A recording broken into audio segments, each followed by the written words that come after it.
আসসালামু আলাইকুম ওরহমতুল্লাহ। প্রিয় দিনী ভাই ও বোনেরা, পৃথিবীতে এমন এক সময় আসবে যখন ফতোয়া দেবে অযোগ্য লোকেরা। তাদের কোনো ইলম নেই, নেই কুরআন সুন্নার গভীর কোনো জ্ঞান, তবুও তারা আল্লাহর দ্বীনের নামে কথা বলবে। নিজেদের মতামতকেই তারা হুকুম বানাবে, নফসের অনুসরণ করে হালালকে হারাম আর হারামকে হালাল বানিয়ে দেবে। মানুষ তাদের কাছে প্রশ্ন করবে, তারা উত্তর দেবে শুধু অনুমান করে। ফলাফল হবে তারা নিজেরা পথভ্রষ্ট হবে আর হাজারো মানুষকে তারা পথভ্রষ্ট করবে। আল্লাহর রসুল সাল্লাল্লাহু আলাইহি ওয়াসাল্লাম বলেছেন, আল্লাহ জ্ঞান তুলে নেন আলেমদের তুলে নেওয়ার মাধ্যমে।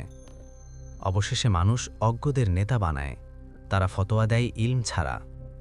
সহিহ বুখারী হাদিস নং ১০০। এটি কেয়ামতের একটি ভয়ঙ্কর ছোট আলামত।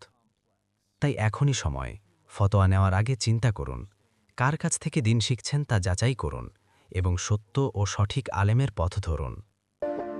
আল্লাহু আকবার।